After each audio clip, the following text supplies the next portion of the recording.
Produktong sikat sa bayan namin ni Benedicti Viola at iginuhit ni Romeo de Castro Jr. Pagkatapos ng klase, masayang nagkukwentuhan habang naglalakad pa uwi ang magkaibigang Tess at John. Alam mo, ang mangga sa aming lugar ay higit na mas matamis kaysa sa mangga ng Iloilo. Kinilala pa nga ito ng US Department of Agriculture na isa sa pinakamatamis na mangga sa buong mundo. Paano mo nasabi iyan? Hindi ba't mas maraming niyog sa inyo sa Guimaras? May kwento sa aming bayan kung bakit sobrang tamis ng aming mangga. O sige nga, ikwento mo naman sa akin. Noon, kinilala sa aming baryo si Mang Isko, isang mayamang may-ari ng mga punong mangga. Ngunit ang mga bunga nito'y namumunga ng mas maliit kaysa sa ordinaryong mangga. Tinawag itong pahutan ng matatanda sa amin.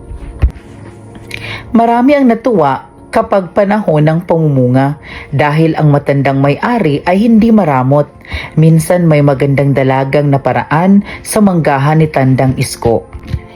Binibini, ito ang isang pahutan. Sa iyo na lang ito. Salamat po, napakabait po ninyo. Itinanim ito ng dalaga sa bukid malapit sa paanan ng bundok. Tumubo ang tinanim ng dalaga at naging pahingahan ng mga kalabaw at mga magsasaka. Minsan ay nag-uusap ang punong mangga at kalabaw. Salamat sa iyo, kalabaw, at ipinagtanggol mo ako. Noon pa may hanga na ako sa iyo, kasing sipag mo ang mga magsasaka.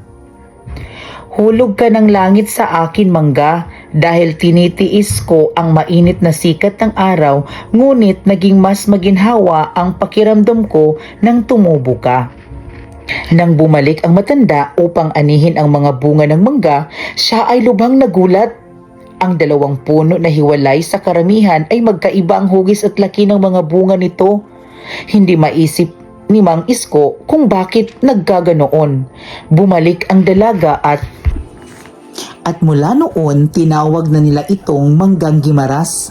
Higit na malaki kaysa dating pahutan. Tatawagin itong manggang Guimaras dahil sa magandang pagkakaunawaan ng kalabaw at mangga. Higit itong matamis dahil sa pagkakaibigan ng isang hayop at isang bagay. Kaya pala mas matamis ang mangga ninyo.